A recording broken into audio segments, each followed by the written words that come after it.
As the sun dipped low over the ancient mud-brick walls of the great mosque in Jen, Mali, I felt a thrill course through me, the kind that only a dedicated detectorist knows.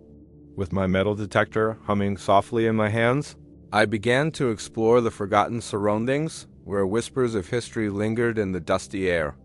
Little did I know what secrets lay hidden beneath the sun-baked earth, treasures that no one could have imagined, waiting to reveal tales from Africa's distant past.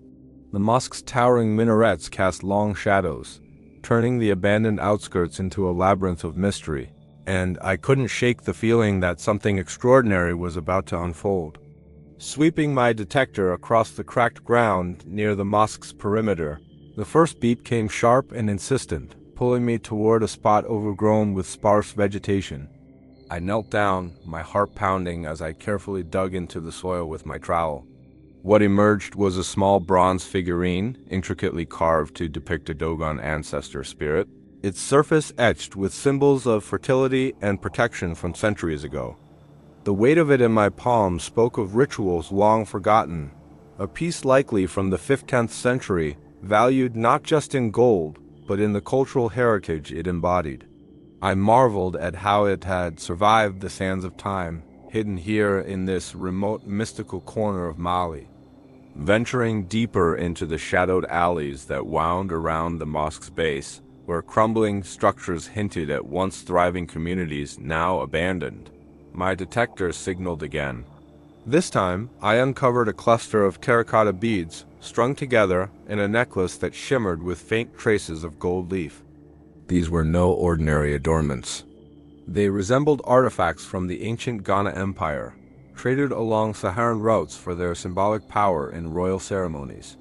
Each bead told a story of wealth and migration, potentially worth thousands to historians, and I felt a rush knowing I held a fragment of Africa's golden age in my hands. The air grew thicker with mystery as I pushed toward a derelict courtyard, the mosque's silhouette looming like a guardian of secrets.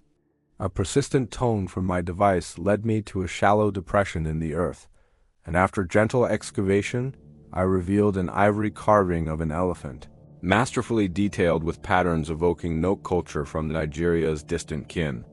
Its smooth, aged surface suggested it was a talisman for hunters, buried perhaps during a time of upheaval, holding immense value for museums tracing West African artistry.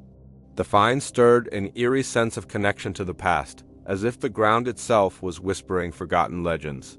Circling back toward the mosque's eastern flank, where wind-sculpted dunes met abandoned mud huts, another alert buzzed through my headphones. Digging revealed a collection of copper bracelets, oxidized but adorned with geometric engravings that mirrored designs from the medieval Songhai Empire. These weren't mere jewelry.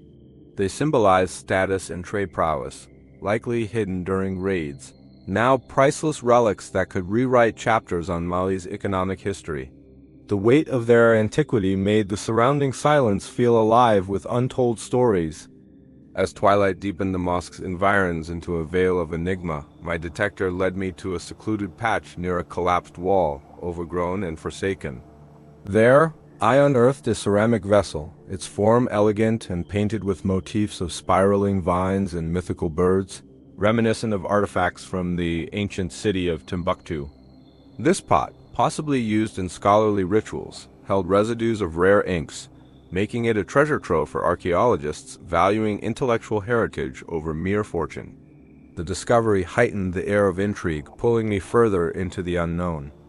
Probing the fringes where the mosque's influence faded into wild, untamed scrubland, a strong signal drew me to a buried cache of silver coins, stamped with Arabic script from the era of Mansa Musa's pilgrimage.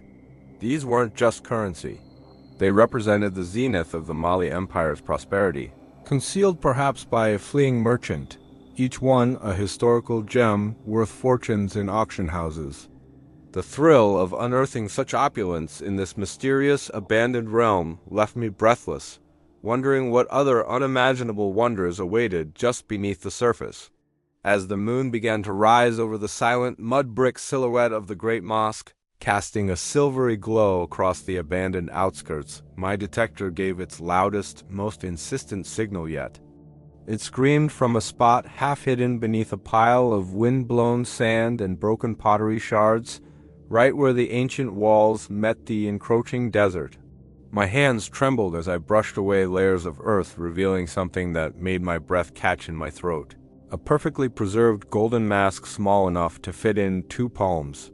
Crafted in the style of the ancient Ife kingdom, but with unmistakable Sahelian influences, delicate features, serene eyes inlaid with obsidian and intricate beadwork around the edges that shimmered like captured starlight. This wasn't just an artifact. It was a royal portrait, likely worn in sacred ceremonies by a forgotten ruler during the height of trans-Saharan trade, a piece historians had only dreamed existed. Its value?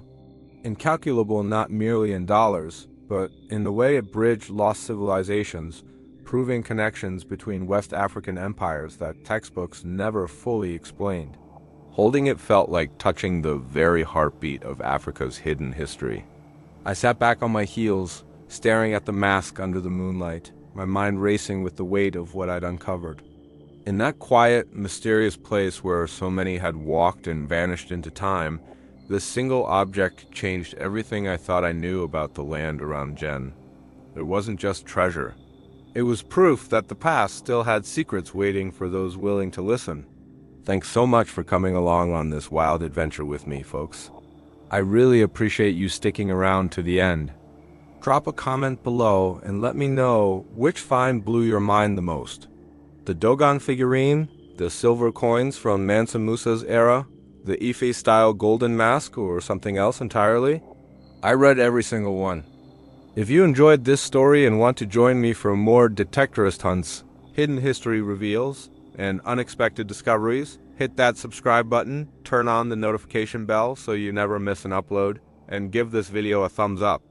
It really helps the channel grow. Until the next adventure, stay curious, keep digging, and I'll see you out there.